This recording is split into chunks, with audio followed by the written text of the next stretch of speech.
자, 오늘 에베소서 2장 1절부터 10절까지 말씀의 제목은 우리는 어떻게 구원을 받는가? 우리는 어떻게 구원을 받는가? 라는 제목입니다. 우리는 새해를 들면서요, 큐티 본문이 에베소서로 함께 말씀 묵상하며 새벽마다 또 여러분 각자 집에서 큐티책을 펼치고 또 중등부는 중등부답게, 고등부는 고등부답게, 유초등부는 유초등답게, 또 어른들은 어른의 큐티책 가지고 묵상하고 있습니다. 에베소서는 크게 두 가지의 이야기를 하고 있어요. 에베소의 중심 주제는 불렀다라는 거예요. 하나님이 저와 여러분 우리를 불렀어요. 근데 두 가지를 위해서 불렀다라고 크게 두 가지 나눌 수 있어요. 첫 번째는 구원을 위해서 우리를 불렀다. 그리고 두 번째는 하나 되기 위해서 우리를 불렀다. 그것은 다른 말로 교회 공동체를 이루며 교회를 세우며 교회로 살기 위해서 하나님은 불렀다라는 거예요. 쉽죠? 에베소서 하면은 딱 이 두 가지만 생각하면 돼요. 첫 번째, 구원을 위해 우리를 부르셨다. 두 번째, 세종중부교회 다니기 위해서 우리를 불러주셨다. 이렇게 보면 돼요. 그래서 하나를 이루어야 된다라고 말하고 있어요. 자, 오늘은요, 오늘 2장 말씀은 구원이 무엇인가를 알려주는 말씀이에요. 너무나 중요한 말씀이겠죠. 구원을 못 받으면 신앙생활 할 수가 없거든요.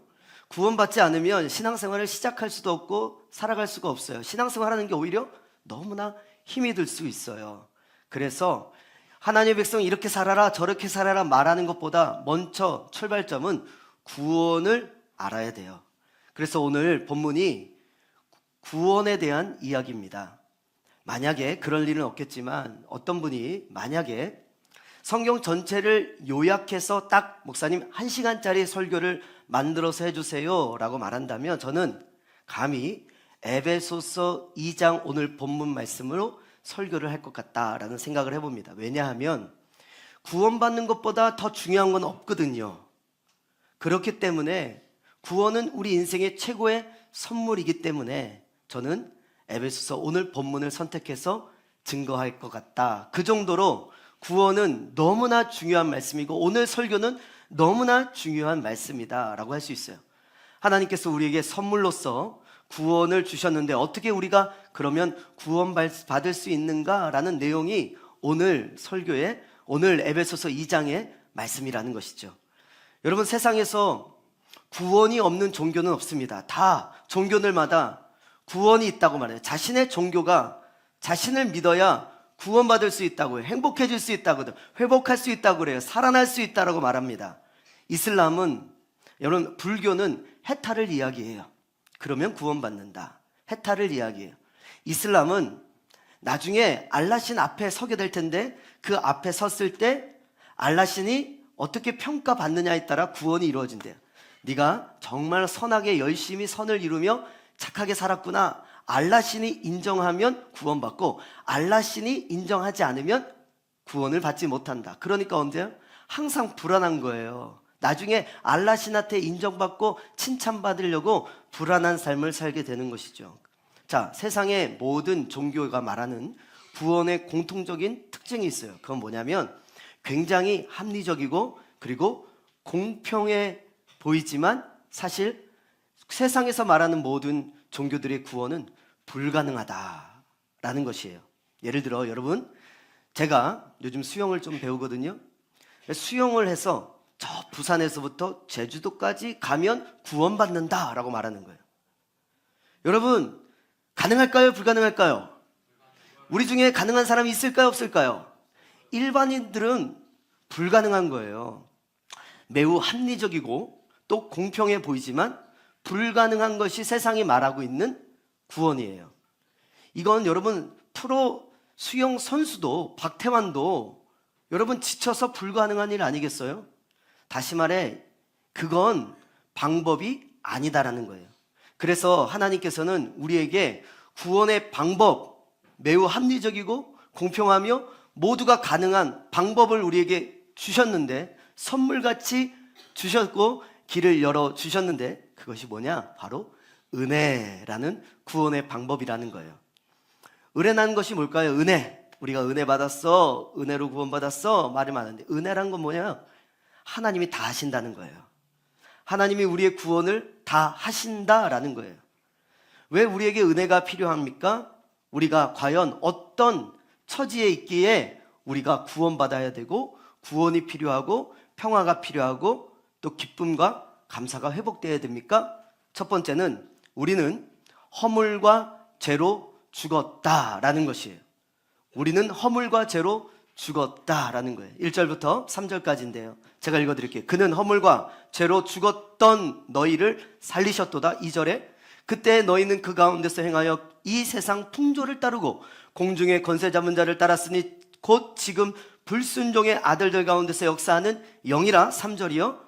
전에는 우리도 다 그 가운데서 우리의 육체의 욕심을 따라 지내며 육체와 마음에 원하는 것을 하여 다른 이들과 같이 본질상 진노의 자녀이었더니 라고 우리의 구원이 필요한 우리 인생 인류의 현재의 상태를 이야기하는 거예요.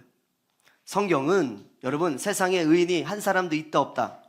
없다라고 말합니다. 그 말은 뭐냐면 모든 세상에 존재하는 인간은 다 죽은 상태다.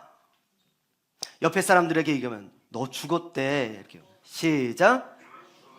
한 번 더. 너 죽었대.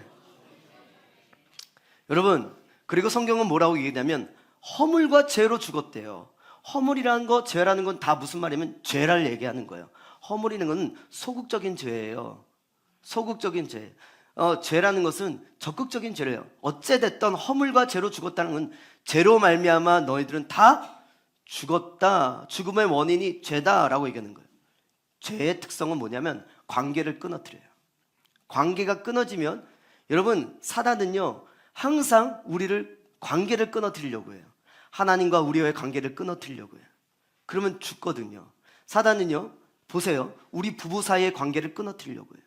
보세요. 목사와 성도 사이의 관계를 끊어뜨리려고 해요. 세상은요 관계를 끊어뜨리는데 사단이 기를 쓰고 애를 쓰고 여러분 집중 공격을 하고 있어요. 노숙자가 있는데요. 노숙자는 가난하면 되는 게 아니에요. 노숙자의 특징은 관계가 끊어진 사람들이에요. 그냥 가난하다고 아무나 저 길거리에서 살고 지하철에서 살고 기차역에서 사는 게 아니에요. 관계가 다 끊어져야 돼요. 그런데 아무리 가난해도 관계가 끊어지지 않으면 노숙자처럼 살지는 않을 수 있다는 거예요. 여러분 에덴에서 인간이 처음 죄를 지었을 때 하나님을 피했어요. 왜냐하면 누군가에게 죄를 지은 사람하고 가까이 하기 싫거든요. 자, 성경에서 죽음이란 것은 뭘 뜻하냐면 하나님과 나와의 단절, 하나님과 우리와의 관계의 단절을 얘기하는 건데 모든 복이 하나님으로부터 우리가 공급받아 사는 존재거든요. 그런데 하나님으로부터 공급이 끊어졌다는 거예요. 하나님과 나와의 관계가 끊어졌다는 거예요. 그래서 우리의 생명이 계속해서 형통하고 유지할 수가 없어서 죽은 상태로 표현하는 거예요. 복을 상실했기 때문에 죽은 것이에요. 우리가 일상생활에서도 죽었다는 말을 자주 쓰지 않아요? 시계가 죽었다라는 여러분 말은 무슨 말입니까? 건전지가 나갔던지 아니면 시계가 고장이 났던지 그 시계의 기능을 발휘하지 못하면 뭐라고 해요? 죽었어. 그 시계 죽었어 라고 말하잖아요. 여러분 아버지하고 아들이 있었대요. 두 관계가 좋지 않았던 거예요. 아버지하고 아들이 서로 관계가 안 좋아요. 그래서 결국은 어느 날 아들이 그 집을 뛰쳐나가요. 부모님 필요 없어요. 내 멋대로 내 마음대로 나 편한 대로 살래 하고 가출을 했어요. 그리고 자기 멋대로 살아가는 거예요. 누군가 그 아버지에게 물어봐요. 여보시오, 요즘 당신 아들이 어떻게 지내고 있어요? 라고 물어봤더니 아버지는 이렇게 대답해요. 그 자식은 이미 나에게 죽은 아들이에요. 아들로서 아버지와의 전혀 관계없이 살아가고 있을 때 아버지에게는 그 아들은 뭐라고요? 죽은 거예요. 왜 우리가 이렇게 멀쩡히 여러분 숨을 쉬고 생각하고 밥을 먹고 이렇게 버젓이 살아있는데 성경에서는 우리 살아있는 거 아니다 라고 말할까요? 왜 죽었다라고 말하는지 이해가 되십니까? 우리의 생명의 창조자이신 하나님 아버지와 아무 관계 없이 살고 있으면 그건 죽은 거예요. 이것은 특별히 영적으로 죽었다라고 말하는 거예요. 하나님과의 관계가 단절되었다라는 것이죠. 그렇게 되면요 인간은 자기 멋대로 살기 때문에 인간으로서의 바른 기능을 할 수가 없게 됩니다. 다시 말해 고장이 난 거죠. 고장이 나는 거예요. 고장이 나는 거예요. 그래서 죽은 것이다 라고 해요. 죽은 자에게 대한 바른 표현이 오늘 2절에서는 불순종의 아들들, 3절에서는 진노의 자녀라고 표현하고 있어요. 인간이 죽음의 상태 가운데 있는 것을 구체적으로 표현한 것이 오늘 본문의 2절과 3절인데 두 절에 공통적으로 3번 나오는 표현이 있어요. 뭐냐면 따랐다, 따랐다, 따랐다. 세상 풍조를 따랐다, 공중 권세 잡은 자를 따랐다, 육심의 욕심을 따랐다. 죽은 사람의 특징이에요. 영적 죽은 사람, 하나님과 관계없이 사는 사람, 하나님을 인정하지 않고 하나님께 공급 없이 하나님과 함께 살지 않는 사람의 특징, 죽은 사람의 특징 3가지예요. 여러분, 첫 번째는 세상 풍조를 따랐대요. 세상 풍조는 한마디로 말하면, 요즘 말로 말하면 유행을 따르는 거예요. 세상의 대세를 따라서 살아가는 사람들이에요. 여러분, 그저 남들이 하니까 다 따라하는 인생을 살고 있다는 거예요. 오늘날 유행은 인간을 지배하는 최고의 통치자가 되어버렸어요. 내 생각 중요하지 않아요. 그동안의 부모님의 말도 중요하지 않아요. 뭐가 중요해요? 트렌드가 중요해요. 요즘에 유행이 중요해요. 요즘에 대세를 따르는 게 더 중요한 세상이 되어버렸어요. 그래서 생각하지 않아요. 그저 세상이 맞다고 하면 맞는 거야. 많은 사람들이 맞다고 하면 맞는 거고, 많은 사람들이 샀다고 하면 사야 되는 거고, 많은 사람들이 이것이 행복이라고 말하면 그거 해야 되는 거고, 그래야 행복한 것 같고 기쁜 것 같고 인생을 후회 없이 사는 것 같아. 그런 세상의 유행을 따라 살아가는 거. 남들이 다 하면 그것이 바른 것인가 나쁜 것인가 고민하지 않습니다. 생각하지 않습니다. 그리고 그저 따라가는 인생, 죄의 종노릇하며 노예로, 유행의 노예로 따라가는 거예요. 로마서 12장에 이 세대를 본받지 말라라고 말씀하고 있어요. 세상의 틀에 찍혀가고 있다라고 말하는 것이죠. 하나님의 가치가 아닌, 하나님이 뭘 중요하게 여기는지, 뭘 기뻐하시는지, 하나님이 우리를 지으실 때 어떻게 살라고 하셨는지 아무 상관없어요. 하나님보다 세상의 유행이 더 중요해요. 세상에 유튜브가 얘기해 주는 게 더 중요해요. 세상에 똑똑한 사람이, 또 세상에 많은 사람들이 맞다고 말하는 것이 더 중요하다고 생각하며 거기에 묶여서 살아가고 있어요. 세상의 가치를 따라서 큰 것을 중요하게 여기고, 많은 것을 더 좋아하게 여기고, 높은 것을 더 소중히 여기는 저와 여러분 되지 않으시길 주님의 이름으로 축원합니다. 두 번째, 죽은 자는 공중의 권세 잡은 자를 따랐대요. 공중의 권세 잡은 자는 2절에서 곧 지금 불순종의 아들들 가운데서 역사하는 영이다 라고 말해요. 오늘날 세상 사람들의 안에 역사하는 능력, 힘은 뭘까요? 권세는 뭐예요? 우리를 움직이게 하는 힘. 여러분, 우리를 움직이게 하는 힘 뭐가 있을까요? 한국 사회에서는 외모, 학벌, 돈이 우리를 움직인다. 움직여 나를, 우리 가정을, 우리 교회를, 저와 여러분을 막 이끌어가고 있어요. 외모가 경쟁력이 돼버렸어요. 권세 잡은 사람들, 유명한 사람들, 핫한 사람들, 아니면 많은 권력이, 힘이 있는 사람들을 우리가 따르기 좋아해요. 외모가 뛰어나면 취업이 잘 됩니다. 한국에서 가장 교세가 강한 종교가 뭔지 알아요? 대학교가 돼버렸어요. 눈에 보이는 외모와 학벌로 우리는 어떻게 하냐고요? 사람을 판단합니다. 어디 사냐?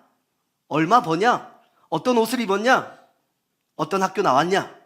무슨 일을 하냐? 이걸로 사람을 판단하기 쉽고 그것에 비교하며 그것에 이끌려 살아가는 거예요. 돈이 사람을 지배합니다. 그리스도인들은 이런 것에 여러분 현혹되면 안 되는 거예요. 왜요? 죽은 사람들의 특징이거든요. 그리스도인들은 그런 목사님 이쁘면 안 됩니까? 잘생기면 안 됩니까? 화장하면 안 되나요? 공부 열심히 하면 죄 짓는 겁니까? 부자 돼도 안 된단 말입니까, 목사님? 제가 그렇게 얘기하는 거 아니죠. 여러분, 그 얘기가 아니라 그것들이 사람을 판단하는 기준이 잣대가 되어서는 안 된다는 뜻이에요. 좌우로 한번 인사하겠습니다. 당신은 참 소중한 사람입니다. 한 번 더요. 당신은 하나님의 걸작품입니다. 어쭈, 요 앞에서 안 하는데? 요 앞에 3명. 그래도 소중한 분들이십니다. 여러분은 지금 순종을 강요하는 담임 목사의 모습을 보았습니다. 여러분, 이런 것들을 따라갔다가 망한 사람 무지하게 보았잖아요. 돈 따라갔다가 망하고, 얼굴 보고 따라갔다 망하고, 세상의 외적인 것 따라갔다 망하고 많이 보았잖아요. 그런데요, 그럼에도 여전히 우리가 그것을 따라가고 있다는 거예요. 교회에서도 세상에서 잘 나가는 사람들이 권세를 잡아가는 경향이 있고요. 그러면 안 된다는 거예요. 자, 3번째, 죽은 사람은요, 육체의 욕심을 따라간대요. 육체의 욕심에는 식탐, 호색, 게으름, 거짓, 교만, 이기심 등등이 나타납니다. 요한일서 2장 16절 말씀 앞에 자막이 있어요. 읽어볼게요. 시작. 세상에 있는 모든 것이 안목의 정욕과 이생의 자랑이니 다 아버지께로부터 온 것이 아니요. 어디서? 세상으로부터 온 것이다 라고 말하는 거예요. 여러분, 죽은 사람의 3번째 특징은 매우 자기중심이에요. 매우 자기중심이에요. 나밖에 몰라요. 우리 가정밖에 몰라요. 자기가 원하는 대로만 살아가요. 욕심을 따라 자기중심적으로 살아가는 사람들의 특징이 죽은 사람의 특징이라니까요. 나만 아니면 돼, 이런 마음 가지고 있어요. 공동체 생활을 하는 이유는 나 중심의 삶을 바꿀 수 있는 가장 효과 있는 방법은 교회로 살아가는 것입니다. 공동체로 살아가는 것이에요. 할렐루야. 왜냐? 교회 중심으로 살아가면 나 중심을 버려야 되거든요. 우리 전도의 중심으로 가야 되거든요. 이웃 중심으로 가야 되거든요. 나 중심을 벗어나는 길은 교회 생활을 잘하는 것이에요. 여러분, 매우 자기중심적으로 내가 원하는 거 꼭 해야 돼. 내가 듣고 싶은 말씀이 들려야 돼. 우리 가정에게 주신 말씀이 제일 중요한 말씀이야. 그러한 자기중심의 삶을 벗어나는 살아있는 주의 백성들 되시길 주님의 이름으로 축원합니다. 한번 점검해 보았으면 좋겠어요. 여러분은 살아있는 자입니까? 죽어있는 자입니까? 무엇을 따르고 살아가는 사람입니까? 세상 풍조, 여러분 공중의 권세 잡은 여러 가지 세상의 욕심을 따라 살고 있는지 돌아봐야 될 줄 믿습니다. 세상 풍조, 권세 잡은 자, 육체의 욕심은 모두 하나님으로부터 온 것은 아니다라는 게 분명해요. 사람들을 지배하기 위한 사단의 도구들이다라는 것을 깨달으시길 바랍니다. 이런 상태에 있는 사람들을 성경은 뭐라고 얘기한다고요? 구원이 필요한 죽은 존재들, 죽었다라고 얘기하는 거예요.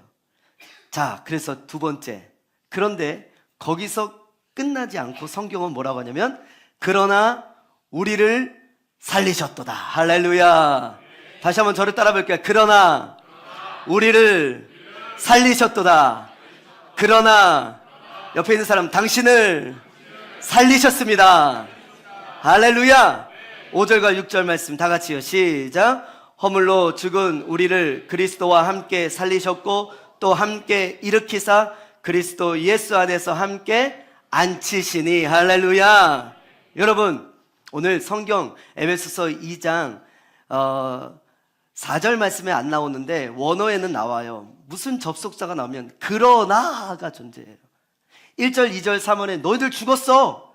너희들 죄의 종로로 타며 불행한 인생 살고 지옥 같은 삶을 살다가 너희들 지옥 가는 인생 되었어.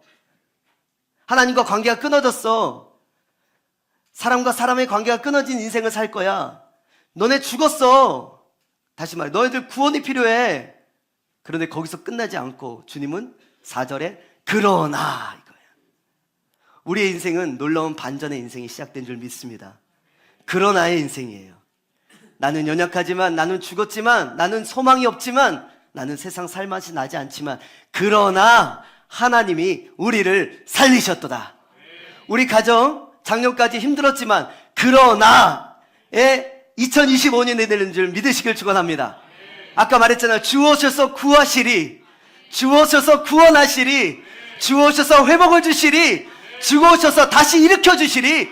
그러나의 인생이 열린 줄 믿으시길 축원합니다. 우리가 구원받았다, 복을 받았다는 우리 인생의 그러나가 시작되었다는 거예요. 하나님, 나는 구원을 못 받은 것 같고 아무 소망이 없는 것 같지만 그러나이죠. 하나님 앞에서는 그러나예요. 죽은 자를 살리되, 오늘 성경에 보니까 그리스도와 함께 뭐라고? 함께 살리고 일으키고 앉히셨도다 라고 말합니다. 여러분, 살리고 일으키고 앉히셨다는 것은 구원받은 사람들 안에서 일어나는 구원의 현상들이에요. 즉 구원에 우리가 경험할 수 있는 과정들이다 라고 봐요. 오늘 이 말씀을 우리가 확실하게 받으면서 여러분 안에, 저 안에 구원의 확신이, 구원의 약속의 확신이 세워지길 축원합니다. 그리고 내가 구원받았구나 라는 믿음이 세워지길 축원하고 충만해지길 주님의 이름으로 축원합니다. 첫 번째는 살리셨다라는 거예요. 살리셨고 칭의를 얘기하는 거예요. 이거는 무슨 의미냐면 죄의 지배에서 우리를 건졌다라는 거예요. 물에 빠져서 허우적거리는데, 제가 경기도 수원에 가면 옛날에 광교 수영장이 있었어요.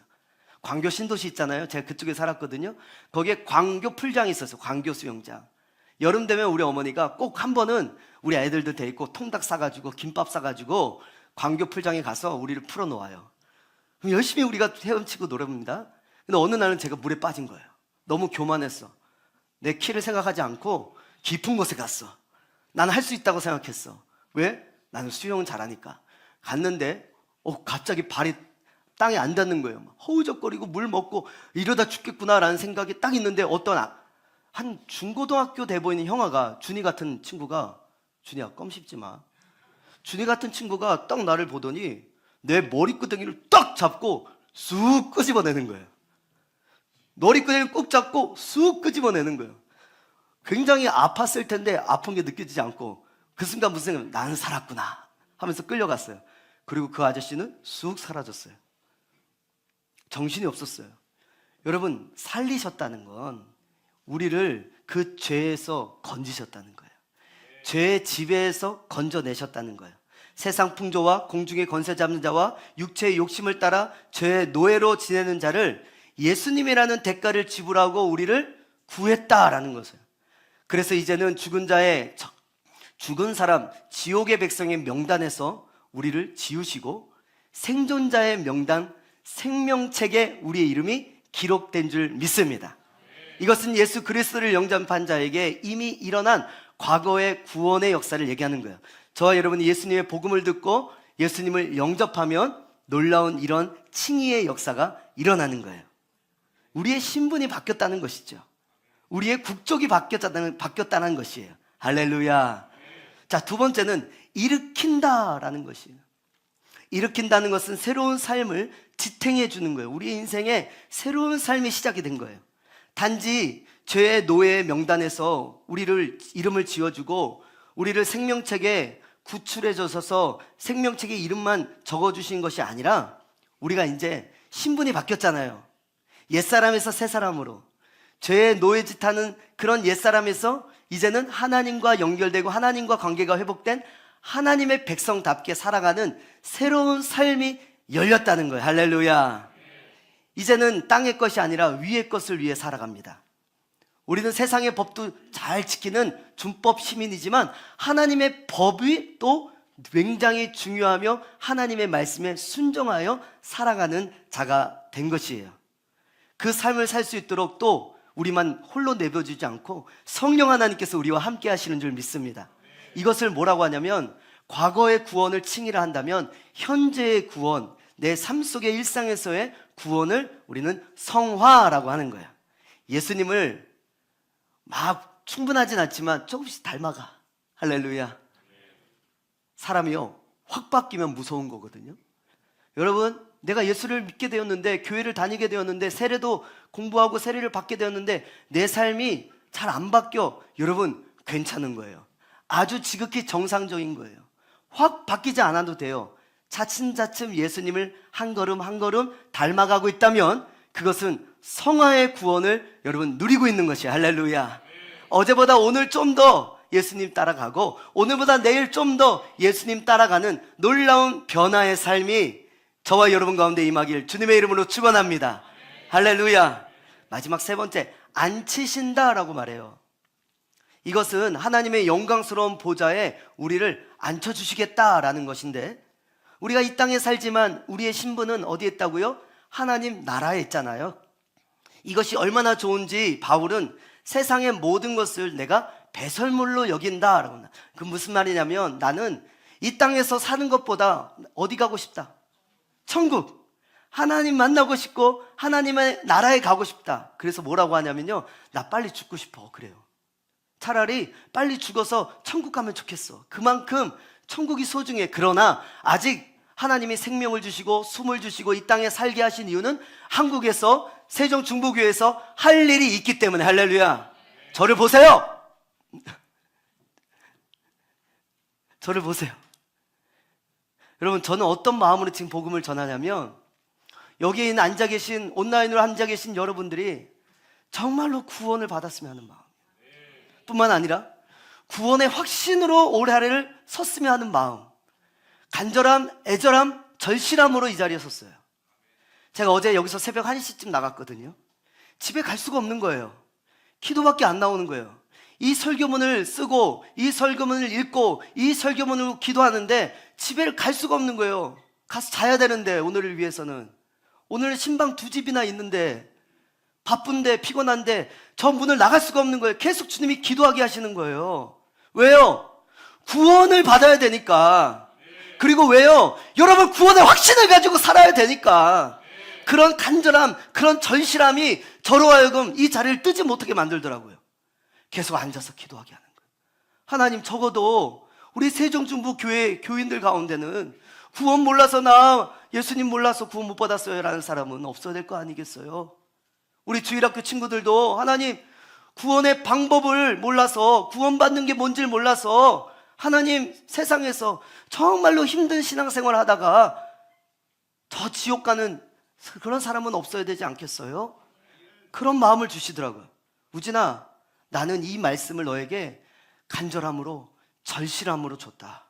그럼 너도 간절함과 절실함을 가지고 좀 전해주지 않으련? 그런 마음이 있어서 제가 저 문을 못 나갔다니까. 어저께 나가려고 하면 앉아있게 되고, 나가려고 하면 기도하게 되고, 나가려고 하면 여러분 이름 한 명 한 명이 불러지게 되고. 할렐루야. 여러분, 그런 주님의 절실함을 좀 느끼면서 오늘 설교를 들으시길 바랍니다. 사도 바울은 에베소 교회를 향해서 그런 구원의 절실함으로, 왜요? 이 세상을 우리가 존재하고 살아가려면 구원의 확신이 있어야 되거든요. 구원의 배짱이 있어야 되거든요. 구원의 믿음에 담대함이 있어야 되거든요. 할렐루야. 그것이 여러분을 살릴 것이고, 여러분을 세울 것이고, 또 여러분을 다시 용기 내게 할 것이고, 일으킬 것이고, 저 하늘 보좌에 앉혀주실 줄 믿으시길 바랍니다. 이것을 미래의 구원이라고 해요. 나중에 저 천국의 보좌 옆에 주님을 만나게 되는 그날, 그래서 영화라고 얘기하는 거예요. 미래의 구원을 얘기하는 거예요. 그런데요, 이 세 가지 우리를 뭐라고요? 첫 번째, 살리셨다. 두 번째, 일으킨다. 세 번째, 앉히신다. 이것을요, 오늘 성경에 보니까 누구와 함께라고 해요? 누구와 함께? 그리스도와 함께라고 말하고 있어요. 그리스도와 함께. 함께라는 단어는 헬라어로 쉰이라는 단어인데, 무슨 뜻이냐면 도저히 분리할 수 없는 하나됨, 연합, 그 말을 하고 있는 거예요. 예수님과 우리가 하나가 되었다. 하나가 됐다는 뜻은 뭐냐면, 동기화 아시죠 여러분? 핸드폰이 있어요. 핸드폰이 있는데 옛날 쓰던 핸드폰이야. 새로운 핸드폰을 샀어. 그럼 어떻게 해요? 같은 아이폰이야? 같은 기종이야? 그럼 어떻게 해요? 여기에 있는 정보를 여기로 옮겨줘야 되잖아요. 그걸 동기화 버튼 누르면 되는 거잖아요. 예수님의 의가 우리와 하나가 되었다. 우리에게는 구원이 없는데 예수님의 의가 우리와 동기화돼서 하나가 되었다, 함께 되었다, 연합하게 되었다. 그래서 예수님이 구원을 이루셨기 때문에 우리도 구원이 이루어지는 거예요. 그 이야기를 하고 있는 거야. 할렐루야. 다시 말해, 우리의 힘으로는 이 놀라운 구원이 이룰 수 있다, 없다? 없다. 불가능하기 때문에 예수님과 함께 예수님이 내 안에 거하고 예수님과 나와 동기화돼서 예수님이 그 죽음을 이기시고 부활 승천하여 승리하신 그 구원이 내게도 똑같이 이루어졌다.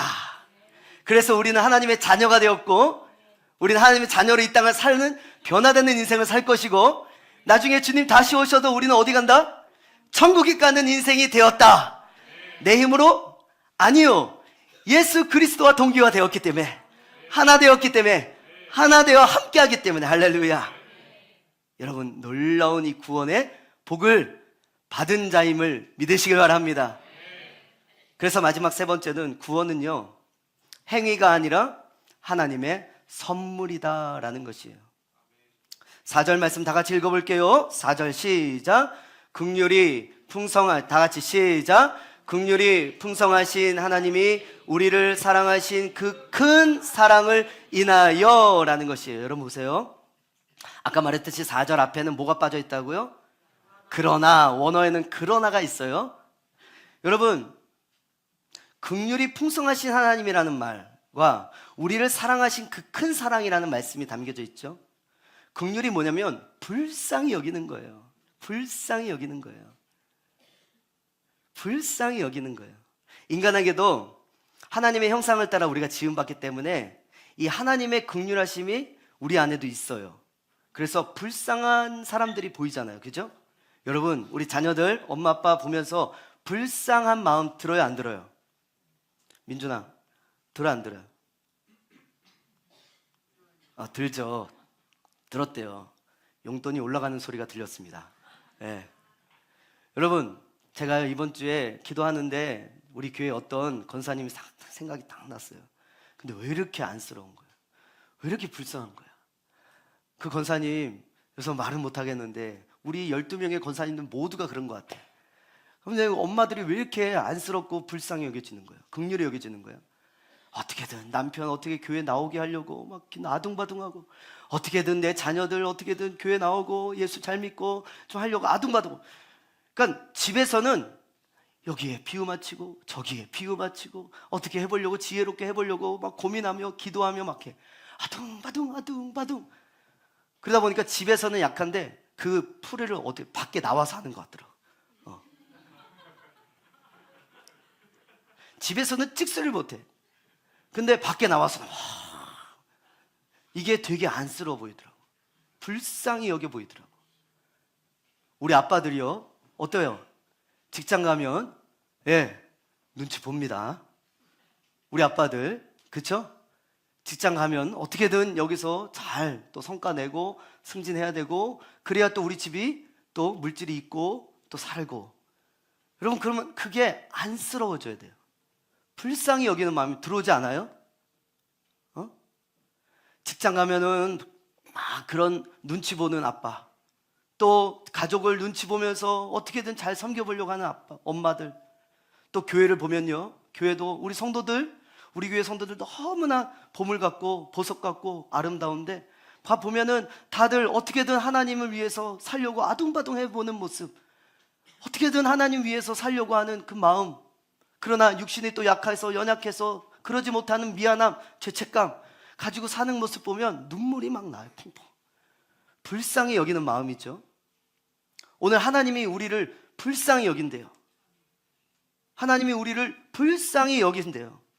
그 불쌍히 여기는 마음, 여러분, 우리는요 욕심을 따라 살아는 사람들 보면 이런 마음이 들어요. 못된 놈, 나쁜 놈, 천벌을 받을 놈, 이런 반응이 나오는 게 당연할 텐데, 하나님은 스스로 헤어나올 수 없는 처지에 있는 우리를 보면서 불쌍한 놈, 불쌍한 놈, 인간이 상상할 수 있는 그 어떤 것보다 큰 것이 하나님의 풍성함인 줄 믿습니다. 하나님의 긍휼인 줄 믿습니다. 우리 하나님은 어떤 분이냐면 긍휼이 풍성하신 분이에요. 우리의 그 어떤 흉악한 죄라도 다 덮고 남을 만한 것이 하나님의 긍휼의 풍성함임을, 여러분, 우리가 그 사랑 받고 있음을 믿으시길 바랍니다. 또한 우리를 사랑하신 그 큰 사랑이라고 했어요. 오늘 신천원 지사님이 내 설교를 미리 다 들었나 봐. 오늘 찬양 선곡이 어쩌면 이렇게 기가 막히게 그 사랑 하는데 깜짝 놀랐어. 그 사랑 하는데, 하나님은 우리 신천 선생님 사랑합니다. 이승주 형님 사랑합니다. 우리 찬양 선곡을 제가 하지 않거든요. 찬양 인도자들이 다 해요. 너무나 기가 막혀 우리 하나님은. 그래서 우리는 뭘 알 수 있냐면 하나님 우리 교회를 사랑하시는구나. 여러분, 이 사랑은 아가페 사랑이에요. 이 아가페라는 말은 최선의 것을 찾다라는 아가파오라는 말에서 유래된 단어예요. 사랑은 최선의 것을 찾는 거예요. 할렐루야.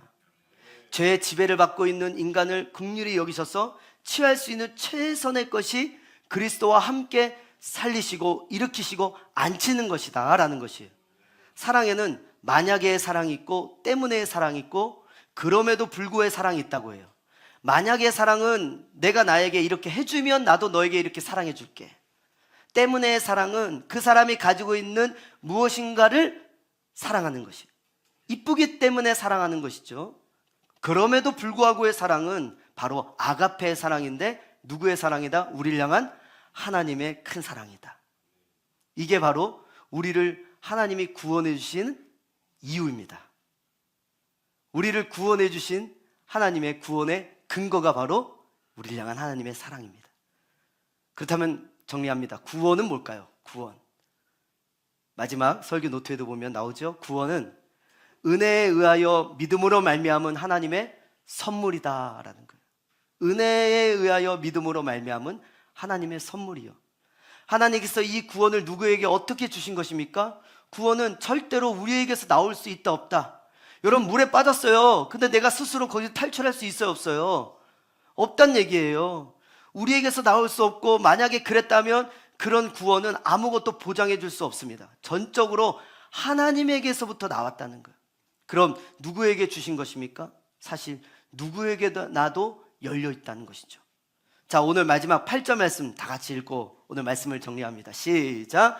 너희는 그 은혜에 의하여 믿음으로 말미암아 구원을 받았으니 이것은 너희에게서 난 것이 아니라 하나님의 선물이라 했습니다. 은혜에 의하여 by grace입니다. by grace. 거저 주어졌다는 것이죠. 돈 내고 받은 것이 아니라는 것이죠.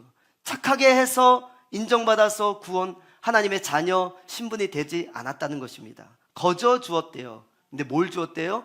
그런데 믿음으로 말미암아, through faith라고 얘기해요. 믿음은 하나의 통로라는 것이죠. 구원은 원래 은혜이지만 그것을 받는 통로가 뭐라고요? 믿음이라는 스위치라는 거예요. 아까 동기와 얘기했잖아요. 하나님께서 은혜로 우리에게 믿음을 주셔서 우리가 믿음이라는 스위치를 누르게 해주셔서 예수님과 우리와 하나가 되는 거예요. 동기화를 이루어서 우리가 구원이 된 거예요. 할렐루야. 저는 이 이야기를 할 때 여러분이 엄청나게 감격할 줄 알았어요. 다시 한 번 더. 우리가 예수 그리스도를 믿음이라는 스위치를 가지고 눌렀을 때 예수님과 우리와 동기화되어서 우리가 구원을 받은 것입니다. 할렐루야. 반응을 강요하는 우리 교회, 아름다운 우리 교회. 할렐루야. 여러분, 거저 주신 선물이라는 것은 무슨 말입니까? 의심하여 믿지 않고 받지 않으면 얻을 수 없는 것이 구원입니다. 극심한 감옥으로 사람들이 목말라 하고 있는데 생수차가 와서 물을 무료로 공급하는데 그릇을 가지고 오면 준다고 하는 것이죠. 생명을 무료로 주는 것이 은혜라는 것입니다. 그런데 그것을 받는 그릇이 뭐라고요? 믿음이라는 그릇인데 그 그릇까지도 주님이 제공해 주셨다는 것이에요. 받기만 하면 되는 거예요. 받고 받아들이면 하면 되는 것이에요. 우리가 바로 세상 풍조를 따랐고 공중의 권세 잡은 자를 따랐고 육체의 욕심을 따랐는데 그리스도와 연합되어 동기화되면 우리를 살리시고 우리의 신분이 바뀌고 우리를 일으키셔서 예수님 아직 완벽하진 않지만 차츰차츰 변하게 되고 삶이 달라지게 하고 예수님을 닮아가는 성화가 이루어지고 또 약속하신 대로 나중에는 장차 주님이 오시던 아니면 내가 먼저 죽던 주님의 보좌에 저 천국에 들어가 주님과 함께 영화를 이루는, 여러분 이 놀라운 약속이 우리에게 주어진 줄 믿습니다. 2025년 올 한 해 여러분 어떤 배짱으로 살아가시겠어요? 무엇이 여러분의 자신감이 되시겠어요? 올 한 해 여러분의 자신감은 무엇이어야 되냐면 바로 이 구원입니다. 저와 여러분의 자신감이 구원이 되길 원합니다. 구원의 자신감으로 사시길 바랍니다. 얼굴에 자신감이십니까? 키가 여러분의 자신감 되어야 돼요? 아닙니다. 물질이 여러분의 자신감 되어야 돼요? 남들이 부러울 만큼 아들, 딸 잘 키웠다 이런 말 듣는 것이 여러분의 자신감이어야 돼요? 아닙니다. 그것으로 구원 얻을 수 없습니다. 우리의 자신감, 올 한 해 2025년 주님을 빛나시게 하는 자신감은 나 구원 얻었네, 나 구원 얻었네. 우리의 감사의 이유, 우리가 웃어야 될 이유, 우리가 기뻐야 될 이유, 우리가 먼저 찾아가서 인사해야 될 이유, 우리가 용서해야 될 이유, 우리가 먼저 가서 친절을 베풀고 우리 전도회, 우리 자녀, 우리 젊은 친구들 먼저 전화하고 안부 물어보고 찾아가서 도와주고 우리가 서로 섬기며 사랑해야 될 이유, 다 구원의 확신, 구원 받았기 때문에. 할렐루야. 말씀을 정리합니다. 여러분, 이 구원을 받으셨습니까? 그 믿음으로 나아가셨습니까? 우리 안에서 일어나는 이 과정을 여러분 밟아가고 계십니까? 아직 그렇지 못한 분이 있다면 여러분 괜찮아요. 오늘 이 시간 주님이 은혜로 여러분에게 믿음 주셨어요. 그리고 그 믿음으로 주님 앞에 나와 버튼을 누르시길 바랍니다. 하나님이 주시는 선물을 믿음으로 받으시길 바랍니다. 그리스도 연합하여 있으면 하나님께서 우리 안에서 이루어 가실 것입니다. 그리스도인이라면 우리 안에서 이루어진 변화라는 것이죠. 그 변화에 우리는 또 감사하고 그 변화를 따라가는 기쁨과 감격이 있는 올 한 해가 세종 중부교회 저와 여러분이 할렐루야 구원의 기쁨으로 충만할지어다, 구원의 확신으로 담대할지어다, 구원의 감사로 힘껏 일어나 올 한 해 멋지게 주님을 위해 달려가는 세종 중부 저와 여러분의 우리 가정이, 우리 인생이 되길 간절히 주님의 이름으로 축원합니다.